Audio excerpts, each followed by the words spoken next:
Bonjour et bienvenue dans GCAM Télévision, fidèles abonnés, chers internautes. Samba Olonga, comme d'habitude, Azane Sengwakoye Babino, Ebele à travers République démocratique du Congo, à travers le monde, na Bolandi, émission Nabino Aba éclairé, debout congolais de partout où vous vous trouvez à travers le monde. Je vous dis merci pour la fidélité, merci Nabino pour la confiance au Bopé Sakabisopo.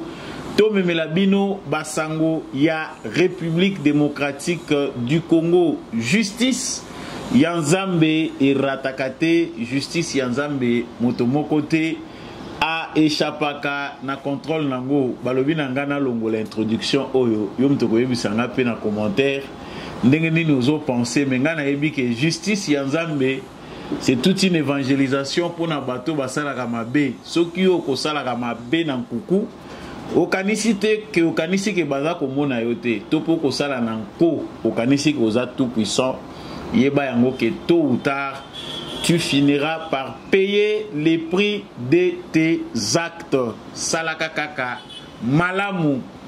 Merci Nabino Baïbozo rejoindre biso déjà na live yebisa biso ozali kolanda biso depuis wapi. Partagez les lives, partagez vraiment les lives. Dites-nous ce que vous pensez de l'actualité.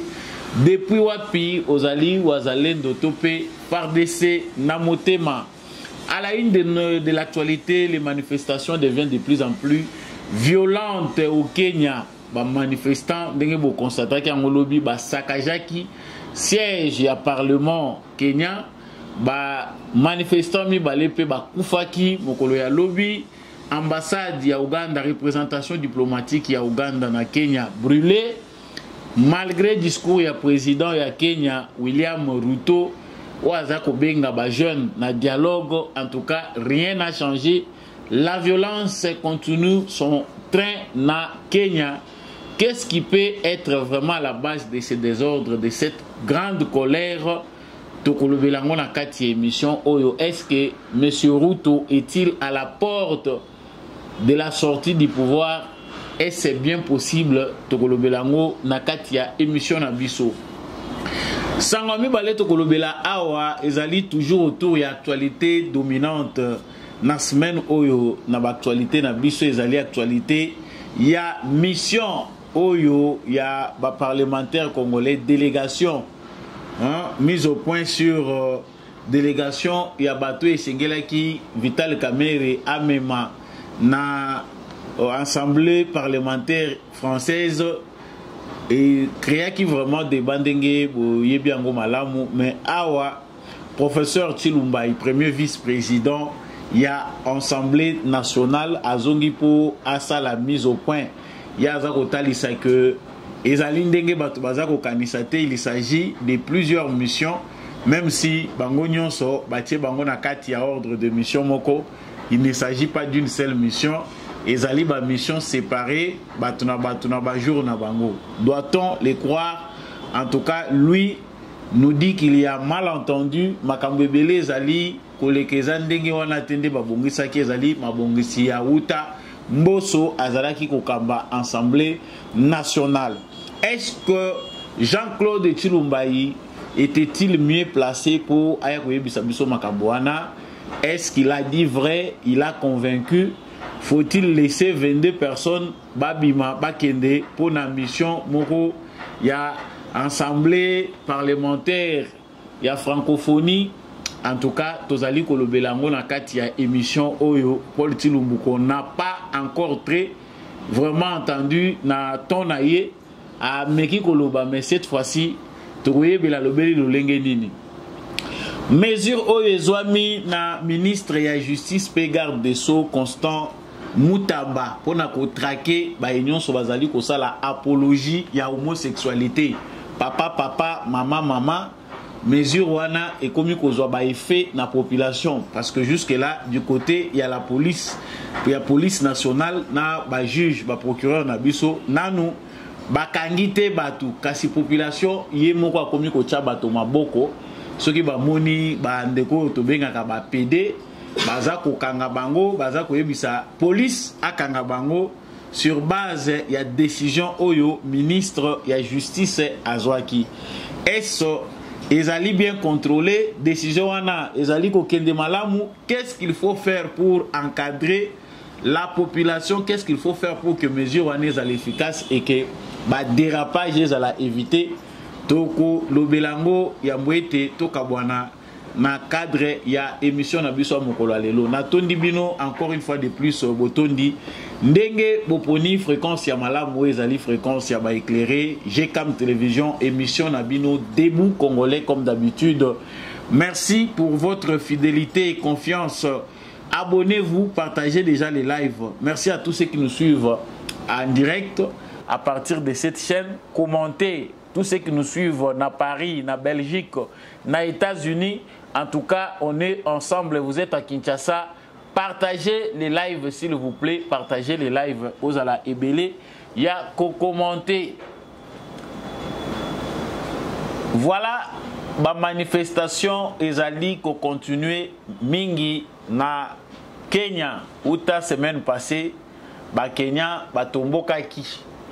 Bandeko ya Kenya bazali lokola te ya Congo ya République démocratique du Congo topé ya Congo Brazzaville oyo ba manifestaka de manière passive, beaucoup plus dans les médias, beaucoup plus dans les contradictions. Donc ba manifestation wana ezali très violente. Mokolo ya lobby ndenge bokoki ko constater yango, vous verrez bien que population ya Kenya va finir par passer à la vitesse supérieure. Vitesse supérieure au bango va passer, va envahir parlement na bango. Oyo ngana bele la gare chaque fois na lobby ba congolais mukolo ba ko koma na maturité lokola ya ba Kenya.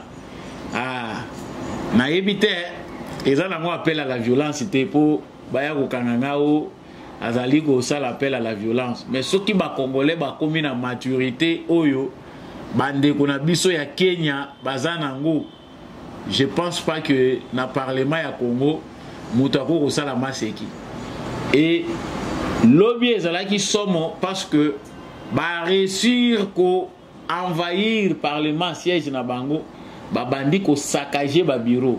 Bon, ko saccager, nous ne sommes pas pour la violence, mais même aux États-Unis ils ont saccagé mugolo yo ba manifestant oyo ba pro Donald Trump envahissaki Capitole, le lieu moko ezalaki oyo balobaka inviolable, mais ils ont envahi pour la première fois.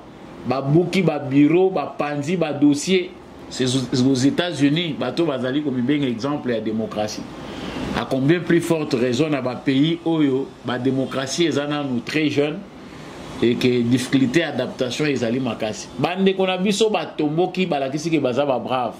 Mais cela ne s'est pas fait dans la joie, sans sacrifice. Et Salami n'a pas si parce que 2 personnes sont mortes hier. Na kati ya ba manifestation wana police oyo ya Kenya oyo baza ko kumisa ba uti ko kita na Port-au-Prince kuna na Haïti baloué bango parce que États-Unis na boulot musalo ba pesi Ruto ezali ya ko ignorer kobanda kobosa na mboka na ye Kenya pona kokendaka ko répondre na ba mission à l'extérieur, c'est-à-dire aza agent américain basi ba cotiser na système américain, c'est un agent de la CIA oyo bakobanda ko utiliser politiquement esika nyonso ba intérêt ya Amérique ezali esika nyonso Amérique aponi ko kende soka monika linga utiliser Kenya akobanda kozwa ba militaire Kenya aza kozwa ba policier Kenya. Yango wana na situation ya Haïti par rapport ya banditisme eza kuna ba gang oyo ezali kuna bango ba sollicitaki Kenya pour amema police na ye. Mais paradoxe c'est ça que au même moment oyo ba policier bazali ya Kenya oyo bazali sollicité baza ko kitana Port-au-Prince, au même moment le professionnalisme dont on fait allusion ezali ko faillir na Kenya. L'armée, la police et l'armée kenyane bazali incapable de maîtriser la population de manière démocratique en respectant les libertés et la dignité des personnes. Babomi. Ah, tout ça, baza kotanga déjà plus de 5 morts et plusieurs blessés.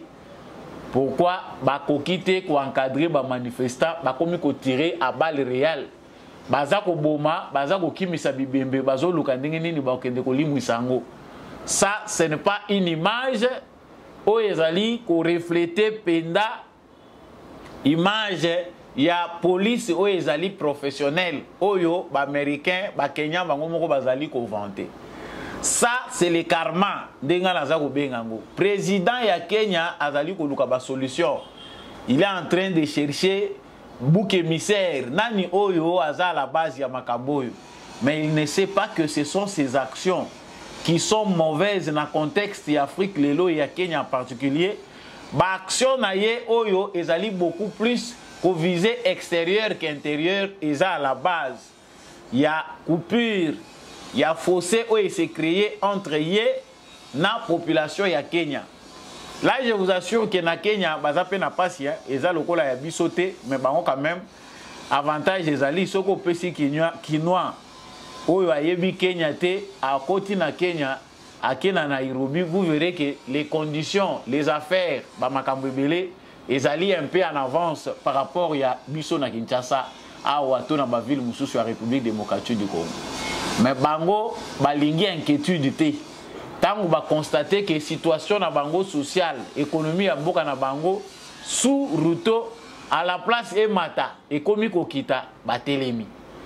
Ba constater que pendant que ba jeune baza ko luka misala, baza ko mona que pouvoir d'achat na bango eza ko diminuer, Ruto azali ko linga ko bakisela bango ba taxe.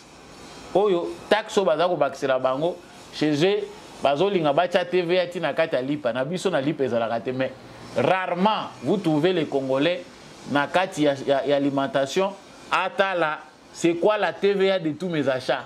J'étais étonné lorsque na sali facture moko ya biloko moko na kendaye ko somba 250 et quelques mille francs. Mais nazo se retrouver na 40 quelques mille francs congolais ya TVA.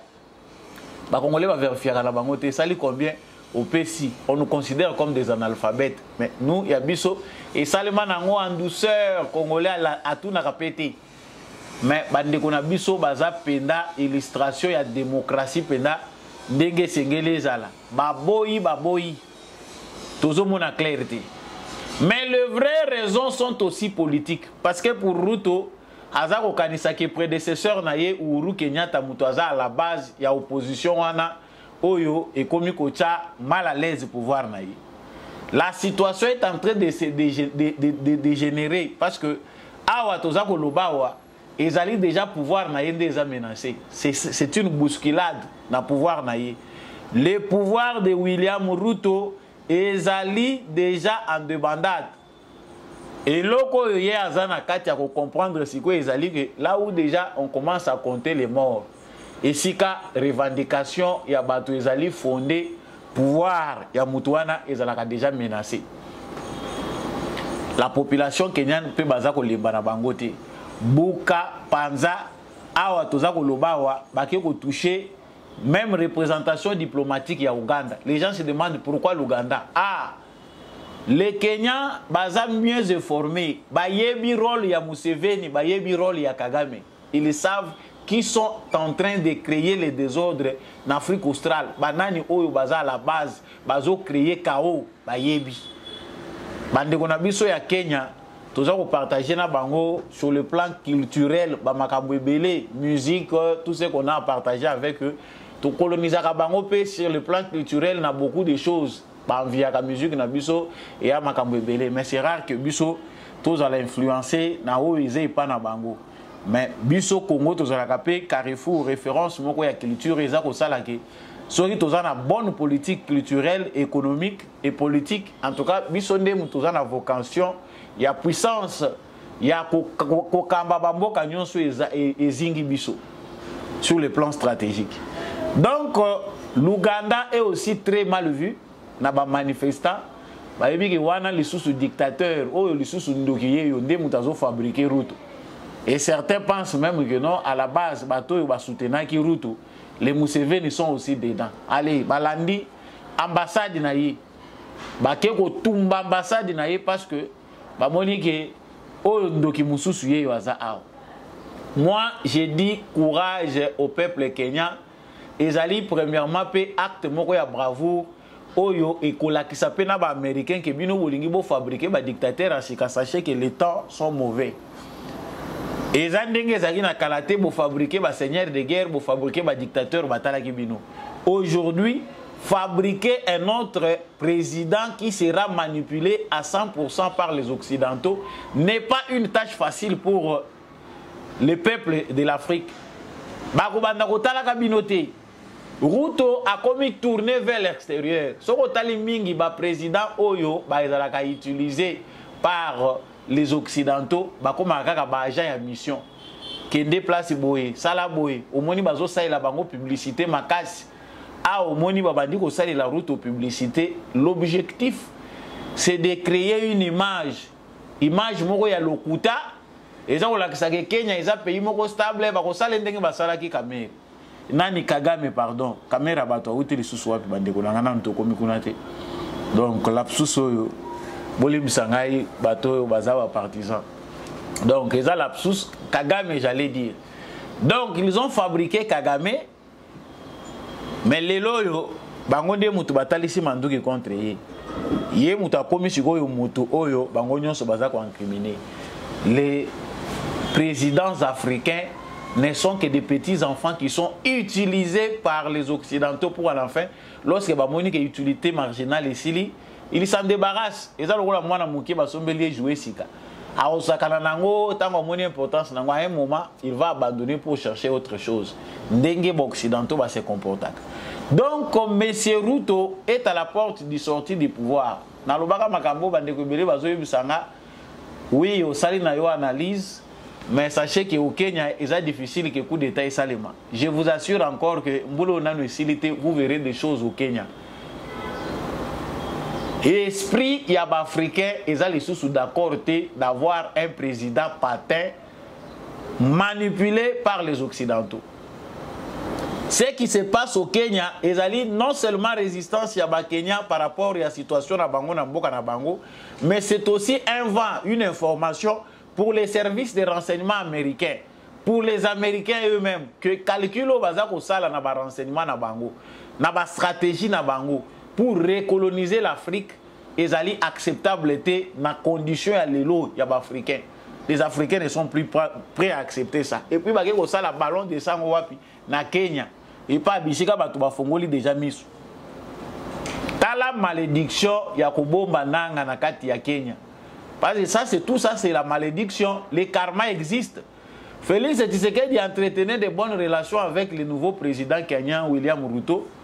Alukia Talisaye, Tala Vision au Nazanango. Mais comme lui avait son agenda caché, pion des Américains, il est déjà dans les couloirs des multinationales. Il cherche aussi sa part. Amoni Tshisekedi d'importance c'était. Andimi Koueberige Corneille Nanga avec une aventure de l'AFC. Pona ko blanchir Kagame, ko tombola Kagame par rapport à Oyo Kagame azako luka ko diembela lango. Aujourd'hui, ça se tourne contre lui, même si ce n'est pas les Congolais, mais hier qu'on a déjà accusé à lobby les Congolais, la République démocratique du Congo de Tshisekedi est pour quelque chose dans ce qui se passe chez les manifestants. Et il accuse aussi son prédécesseur Uhuru Kenyatta. Malgré bengi ba jeune na dialogue, mais mutu moko azako yoka ye azate. Alobi mbongo ezako uta na Congo. Mbongo ko uta na Congo te mbongo ezo ute pa ba Kenya. Il y a des Kenyans hommes d'affaires oyo ba komi déjà ko sangana basali bloc ya opposition contre William Ruto. Ba constater que ba intérêt na bango na Congo et ko se perdre. Il a déjà créé un grand conflit avec le Congo.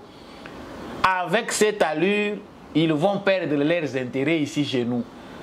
Ça s'organise. Vous voyez que les réponses il y a Congo et Tshisekedi, ils sont imprévisibles. Ba beti mbata, ba sali semblant lokola mbata mo ezuiete. Amela minayi. Mais tant qu'on zongi selo ya ye, ozala ozela ki angoti. Bande kona biso ya Kenya, ba homme d'affaires ou bazali coopérer na Congo. Va constater que le président na bango a faire perdre bango ba intérêt. Ils sont à la base, il y a grande paix où ils ont salé na Kenya et belé baza ko révolter ba Kenya. président ya Kenya aza ko bomisa ba militaire Kenya na sima ya aventure ya Kagame na M23 balobi ya sekende mais ya zozo ba militaire na ye aza ko renforcer na bango M23 les Kenyans savent so yo ko loba ke ba congolais nde mutu baza ko changa mal à l'aise ba congolais nde mutu baza ko luka ko renverser régime nanga non et puis effectivement même si ça peut exister nous ne pouvons que le faire.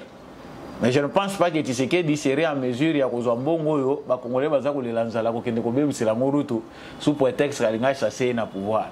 Il y a plusieurs moyens de le faire. Et nous pensons que M. Ruto ne fera pas long feu au pouvoir. Déjà Pesiton Yamabe mission oyo ba pesiye ezali kosimbate na temps otozali. En tout cas, à la lire où vont les choses départ naïe et qu'on risquait à la précipiter. On ne les voit pas faire un deuxième mandat. Qu'aussi il s'appelle mandat liboso et zakokoso. Parce que les mesures qu'il doit prendre pour yo kanana bango pe balu bako yo kayeli susute. Loko la bandi déjà ko boma bango bako yo kayeli susute. Aboma bango mais bango bakomi ko senga départ naïe. Il n'y a plus de négociations sur cette question. Donc les karmas existent, chers téléspectateurs qui nous suivez de partout. Les karma existent. Masumu ya ko héberger nanga. Kolobake toza pays démocratique. Nous l'avons accueilli parce que nous sommes un pays démocratique et bandi ko foutaye. Azu malédiction, biso tozo linga to éliminer bato bazo luka pasi na Congo, ya zo luka bakisa bango en nombre. Aujourd'hui, il va payer les prix et comme ça chacun peut s'occuper de ses affaires na kati ya mboka na ye. Merci à tous ceux qui nous suivent en ligne. Continuez de partager les lives. Partagez les lives. Soyez les plus nombreux à commenter, partager les lives. Merci de nous suivre aux États-Unis, en Angola, en Afrique du Sud, Bruxelles, partout où vous nous suivez. Je vous demande de partager les lives. Sango yami bale ezali awa, ezali sango ya professeur Chilumbai. Natangaki kombo na yawa, professeur Jean-Claude Chilumbai. Nalobaki professeur Azafon, selon mes termes. Voilà, Ezako Yokanate. Nanto yebite s'il va exister ou il sera inexistant. Dengepe, Cherimoko professeur Mbata, komaki on dirait Azapsa, tout comme il y a un pépé mbos. Lelo, vedette, nakat Assemblée nationale, eza volé par Mboso, Nakamere. Kumba, nakat Assemblée nationale, eza yabate touana mibale. C'est ce qu'on a comme impression par rapport à l'actualité où tu les cas. Mais professeur Chilumbai azongeli biso pona kotalisa. Je vous laisse d'abord le suivre binomoko boyo kaina malobanaye. Comment il justifie mission oyo ya Kamere, délégation oyo basenga ki ordre de mission. Tolanda ina nusimatozongi. D'abord, il faut noter que c'est pas jamais vu. Ce n'est pas la première fois aussi que nous constatons la fuite de documents de l'administration avec l'éclosion de nouvelles technologies d'information, notamment les téléphones mobiles. C'est tout à fait regrettable. Sur instruction de l'honorable président, le bureau est en train de prendre des mesures sérieuses pour voir comment endiguer ce fléau qui n'est pas normal là où l'on traite des affaires de l'État. Donc il est bien évidemment entendu que des sanctions vont s'en suivre lorsque deux personnes qui s'y sont livrées seront identifiées.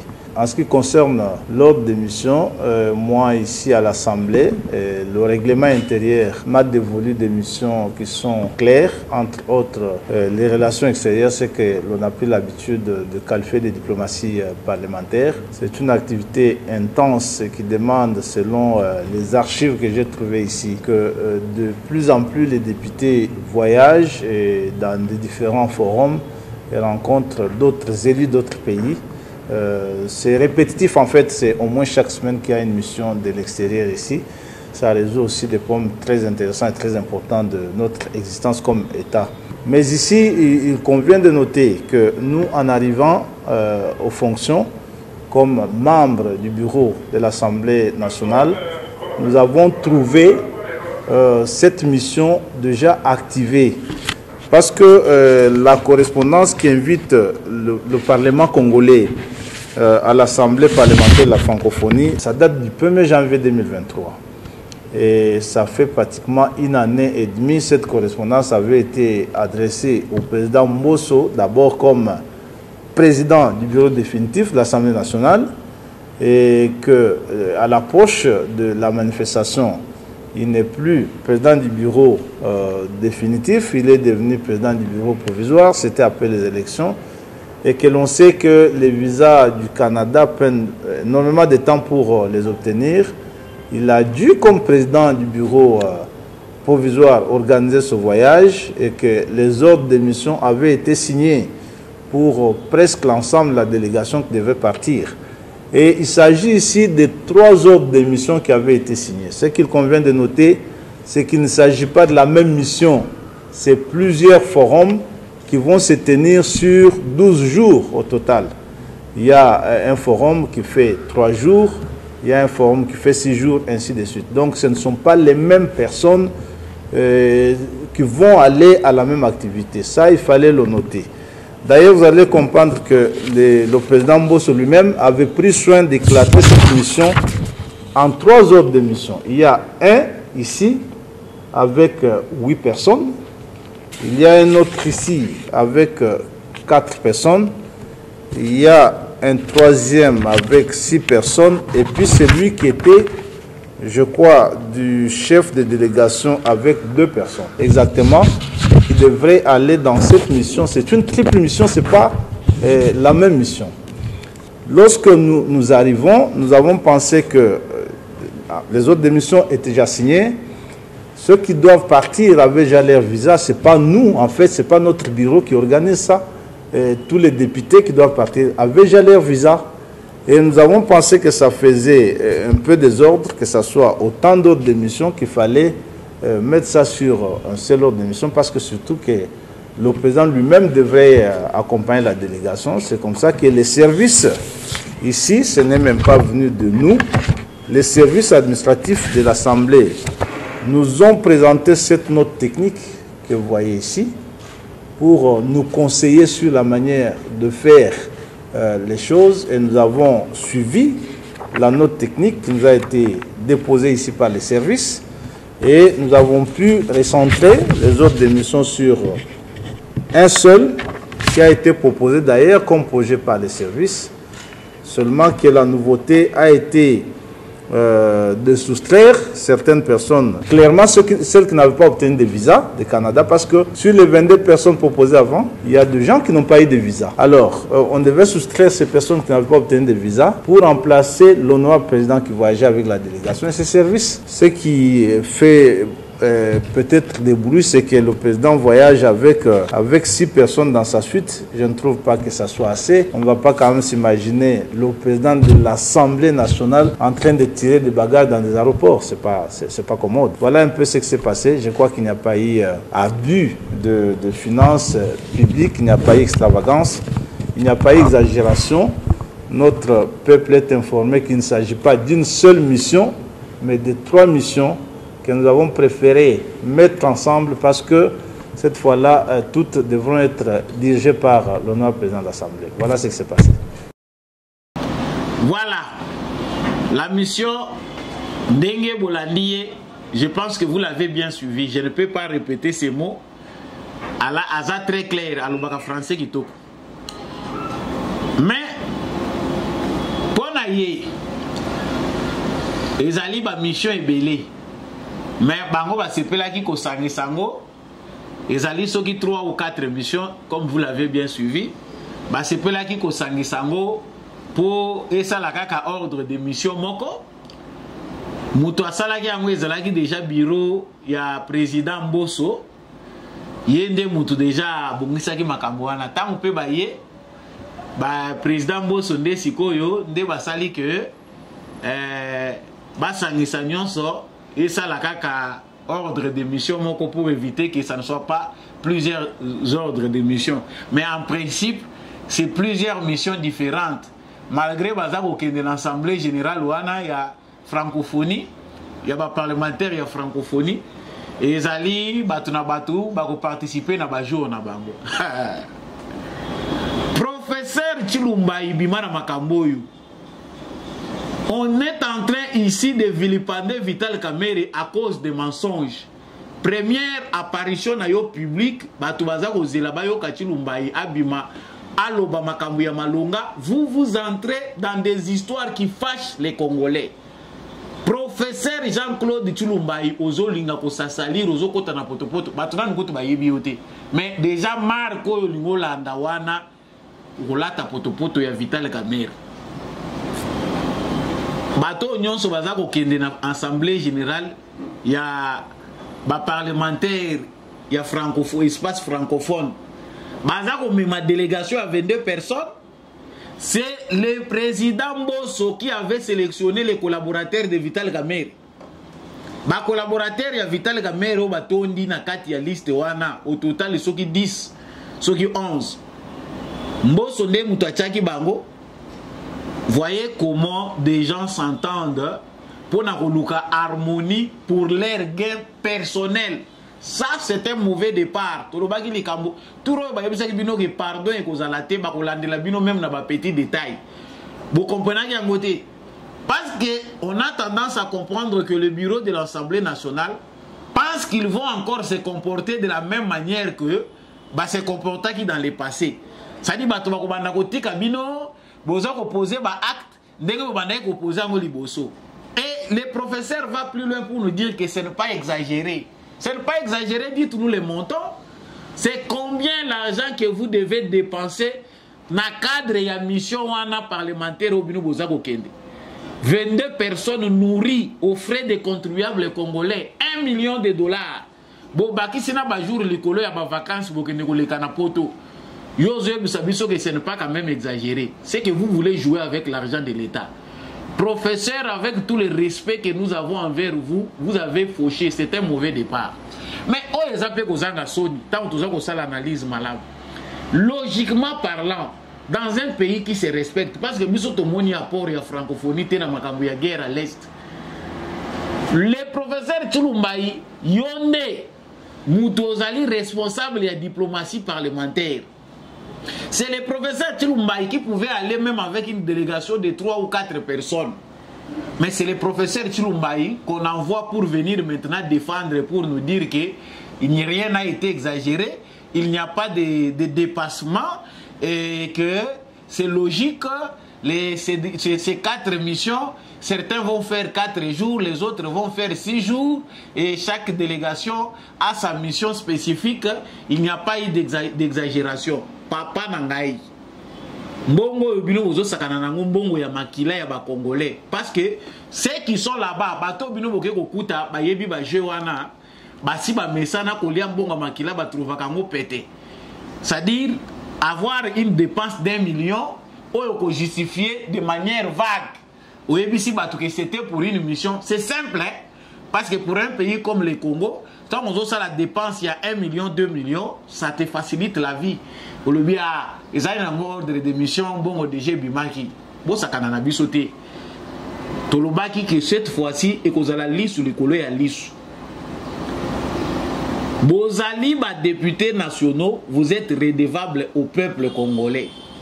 Les gens veulent la transparence. Logiquement, ils sont conformes à Mibeko. Vous devez publier vos dépenses. Liste de dépenses, il faut la publier. Ils allaient dans le cadre, il y a redevabilité. Que ce soit les dépenses du gouvernement, à tous les niveaux, les dépenses, ils allaient bongo et sengeli, ils allaient publier. Mais tu comprendre que ils allaient complot, il y a des politiciens qui publient des dépenses publiques. Ceux qui vont publier, on publie des bribes pour jeter juste la confusion. Mais il n'y a pas la volonté de publier les dépenses faites dans le cadre du gouvernement pour que les citoyens, vigilance citoyenne, les escroqueries planifiées. Vous ne voulez pas que les gens en parlent. On envoie Chilumbayi. Parti. Oyo biso nyonso to bundi toza ko sala komba bato baza ko mona ngomase na lobaki yango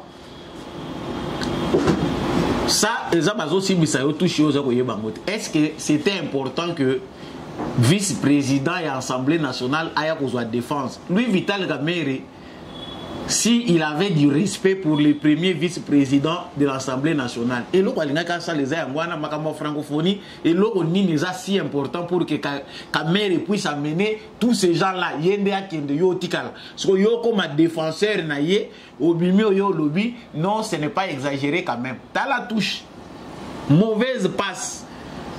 Et ça, président Bosso. Président Bosso, nous avons un collaborateur à Kamerhe. Nous n'avons qu'à dire, Bisso, Tokobana Koloba, c'est au Congolais d'agir. Mukoloba Congolais, comme la bino lokola, Kenya, des bakeko baby sa parlement. Nous ne souhaitons pas qu'il y ait de la violence. Mais les Congolais sont faits aussi pour Bakuta Nakanamakamba modèle. Parce qu'il n'y a rien qu'au Congo ne boko sakanango. Moi, je regrette, et je regrette beaucoup. Quelque part, toujours au la Tolobi, bande konangai, bato mususu, na me la kamaloba po, bakomi ko pesa nga ba casquette na o eza yangaite. Eza na makambo ebele bakomi ko pesa ngai eza yangaite. Bato balati singai déjà casquette o eza yangaite balobi, aza mutu ya gauche, aza mutu à droite, aza utilisé par ceci par cela, parce qu'on est obligé d'être franc. La franchise, la transparence, les alliés question ya kanté, soko mesana koko sabatu, ezak likambo ya kanté, ozala noka mutu ya lokuta. Cette mise au point fâche le peuple congolais. Ezala qui simple, beau vendre dans le bureau na bino, beau réduire délégation jusqu'à 5 personnes. Yemoko Kamerhe par principe na respect na peuple congolais lobi na kokende na ngaite. Bon, comme ça professeur Tshilumba Ikende. Mais il s'entête et vous vous entêtez aussi. Venir défendre que bakosa la 6, bakosa la 5, bakosa la 4. Maman première ministre ya budget bota la biso déjà les Camboy. Toutes les dépenses en termes de voyage, de parlementaire, tout ça, en tout cas, il faut côté en termes de priorité. Que font nos parlementaires? Pour que ce débat, il y a problème, il y a qualité, il y a moussala, parce que c'est vrai, on peut se mettre aussi à la place du député et penser qu'il y a une fonction à occuper. Nous, on n'a pas besoin de problème. Que tout le député va salaire. Parce que demain, je peux être aussi député. Mais on insiste ici sur la qualité du travail. Est-ce que les députés congolais font ce qu'ils doivent faire ou les députés congolais dérogent à les députés congolais sont plus des papas sociaux. Balingi ke mbongo ke ndaka ebele na compte na bango pour pas que ndaka corrompre batu na rôle ya ki papa social. Nani apesi ba député congolais charge wana? Est-ce que ça na mubeko o elobi ke député aza na charge sociale? Voilà là où se trouve la confusion, voilà là où se trouve l'amalgame. Tout ça qu'on continue à progresser na bosoto. To commission normalement logique parce que ça habitude. Mon regret est allé professeur Tshilumba. Une fois n'est pas coutume, une fois n'est pas habitude. Au moins, vous avez encore le temps de comprendre que aux un terrain glissant, vous serez apprécié ou pas. Mais que vos sorties soient... Vital Kamerhe, un politicien, il a déjà de l'expérience. Asia nyata ba poso bitabe, asia kutana na ba affrontement, asia betana. Il ne faut pas l'obéir du bout de doigt au bandakondimagnon sauté. Yo ba sélectionner ki yote nakata liste wana yo zate. Pourquoi yo kondimage ba kende ko cha yo yonde o sale la bango défense. Même ngai naza ko mituna vraiment est-ce que logiquement ça a un sens? Je n'ai pas contribué makambo wana ezanga ite nakati. Ngai kuto normalement nazali vice-président, premier vice-président de l'Assemblée nationale. Ngayo naza chargé, il y a diplomatie parlementaire. Ba classé ngate. Oh. Ça c'est pas au Soukawana parce que na kolobela ngomingité. La mesure prise par le ministre de Justice et garde des Sceaux, Constant Moutamba, pour traquer tout individu faisant l'apologie de l'homosexualité commence à faire des effets. Mesure wana, ezali mesure mogo et bandi déjà au Ningisa. Vous vous souvenez que les ministres de la Justice, que je salue bien parce que tout qui commence bien finit bien, tout est bon, ce qui commence bien et finit bien. Le ministre, l'excellence ministre de la Justice, Constant Moutamba, azali parmi les ministres, les nouveaux ministres, ils ont coupé ça, les bonnes impressions. En tout cas, na cote, il y a popularité, le ministre Constant Moutamba, azali au top, il y a popularité. Parce que ces impressions de départ, ils allaient recruter vraiment un très grand nombre. Il y a bateau qui apprécier la décision. Début, il y a la décision, il y a départ. On sent vraiment qu'il y a une volonté politique. Il y a ça secteur, il y a justice. Et étant jeune, mais étant jeune, on sent qu'il faut les soutenir parce que il fait aussi quelque part, Azakopé, sa président Félix Tshisekedi, opportunité à découvrir que parmi les jeunes Congolais, les jeunes qui sont ici, formés ici, ils peuvent aussi produire, faire un travail de qualité, occuper comme ça quelque chose de bon. Diplôme, il y a bien Sorbonne.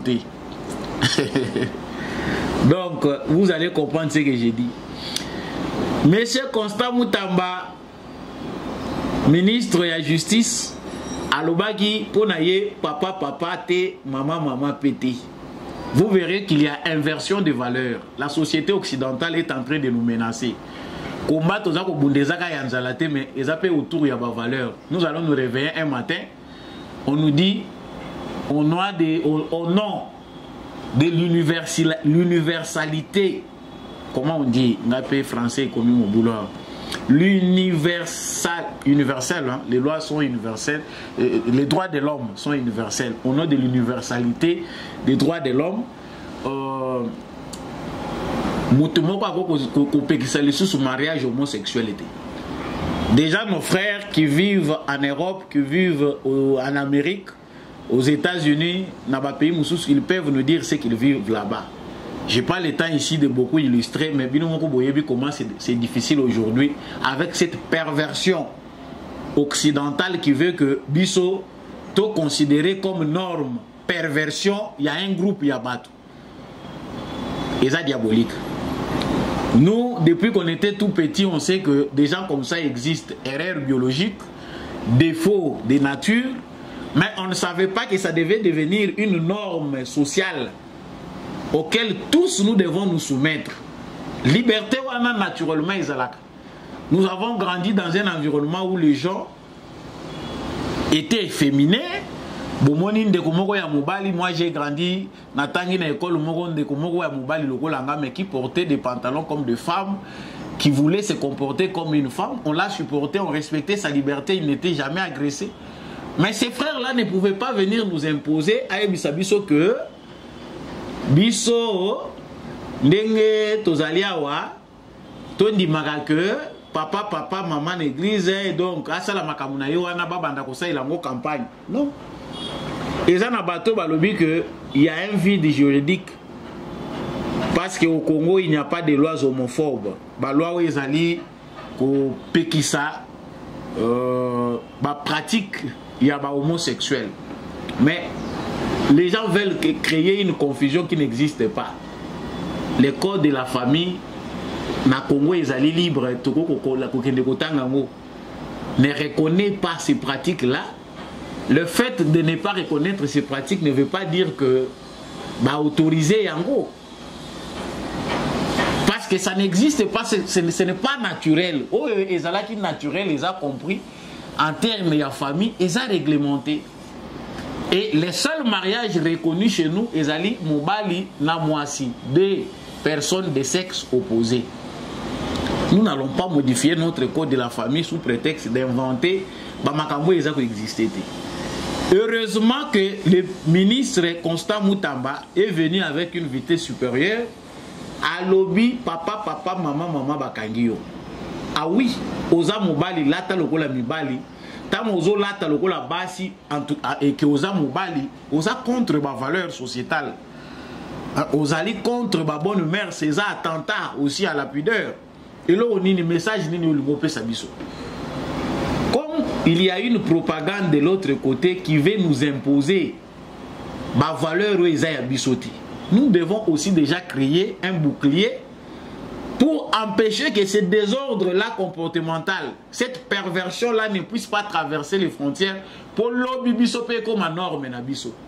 Déjà, il est difficile d'éduquer un enfant sur les bases de l'éducation occidentale. Trop de liberté, homosexualité, pédophilie, pédophile va légaliser en gros parce que c'est ce qu'ils veulent.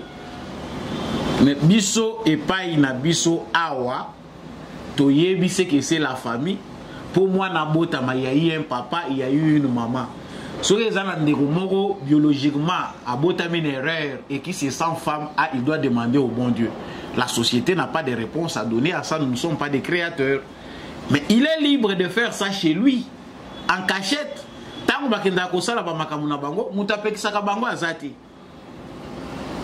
Mais s'afficher en public, commencer à faire la campagne. Le ministre de la Justice entre dans un terrain très glissant. Terrain exact glissant makasi parce que baza déjà awa baza kubota déjà tout le monde association na bango. Na Congo lokola nzaleza makasi bande kona biso oyo ya LGBT ba koma na bango ko attirer ba jeune sur des bases pécuniaires. Donc pas wana ba congolais baza na nzala pa baza ko kosa zo kabele mbongo ba mimie kuna ba komisie papa ba mimie kuna ba komisie maman. Les autres par leur conviction obtiennent des postes parce qu'a commis moi si ya mutu azana ye mubali ya mutu asa bota pena ndako mais a commis le sous moi si ya mutu biso ba musu toujours ko concevoir en moti.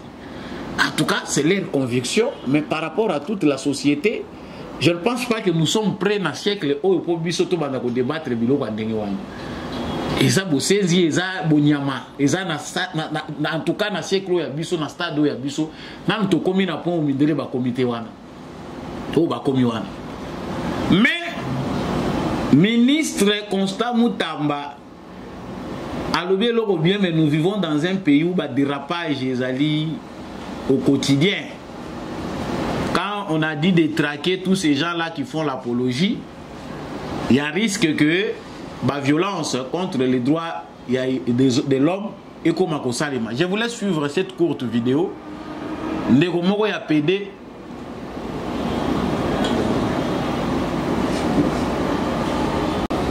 Donc vidéo wana na ko afficher ngote parce que basinalenga na régie que c'est important. Awa plateforme au pays à la gawa au tozo sale loyo ba kolo nango bazala pe ba deux fois na ba trois fois. Donc inutile to ya ko zo ba sanction awa bango déjà na kati ya ko créer ba oya bango ba loi universelle ba principe na bango universel. Ils sont en train de travailler avec le média pour nous les imposer. Voilà pourquoi je ne peux pas prendre les risques et à côté de la bino vidéo, mais vous les avez peut-être suivis dans ma plateforme Moussous. Au moins, on a un compte na yo X, ton compte na yo Facebook va bloquer en haut. Et là, on va bloquer en haut, on est bitinate. Pourquoi? Parce que ba plateforme belé to utiliser ka oyo ba ngonde ba champion ya ba makamboana. Donc, et là, on ko conseiller na ministre na biso ya justice qu'on aime bien, qui a bien commencé, Constant Moutamba. Ezali a encadrer mesures oyo kwete et kwe na ba dérapage té. Bandeko na vidéo wana eza ko circuler sur la toile, vous verrez ndeko moko il y a deux fois. Ba télémisien na population ba bengi la police. Nandeko moko ya FARDC zana balobi bo kangaye, balobaki faut ko kangaye. Alati lokola ba maman, aza mobali malati na ye lokola ba maman. Bandeko balobi bo kangaye. Déjà balobaki ministre de la justice gouvernement lobaki ba kangaye, bo kangaye. Ah, chez nous ça dégénère parce que boyo ka lobi ba komi ko ba mabango mabanga. bokoyo ka lobby et komi ba mususu ba komi ko gende ko côté la bango pour que ça ne dégénère pas. Ces gens-là ba komi déjà ko comme belé na ville ya Kinshasa, message wane comme la bango déjà bien et que la police prenne des dispositions pour que les dérapages ne soient pas là. Parce que les autres ont la démocratie, la démocratie logiquement la démocratie doit être conforme aussi à la culture yabato. Donc tant que la démocratie est la conformité sur le plan universel. Et la démocratie doit se conformer aussi sous un aspect culturel. Culture yabato et la ça rappelle différence de la démocratie d'un pays vers un autre pays. Alors, sur le plan culturel, les gens sont inacceptables. Les gens ont la liberté ou ils sont autorisés. Alors qu'aux États-Unis, ils ont facilité au piscine au Congo, en plein air. Nous sommes les Congo. Au moins, papa me bimba na bakaleson, maman me bimba na bakaleson na bana na bango. Je vous dis, et cause à la scandale place où on a tapé ba violer mutuana. Bien que comme dans certains coins cachés, mais jusque-là, la norme, la société, de manière générale, n'a accepté que moi, si à l'écart ou à sous-vêtement, je suis sans qu'il ait créé problème. Mais en Occident, en Europe, en États-Unis, protégeons nos valeurs, protégeons ce que nous sommes. Mais il faut que l'identité culturelle et est-ce que dans notre identité culturelle,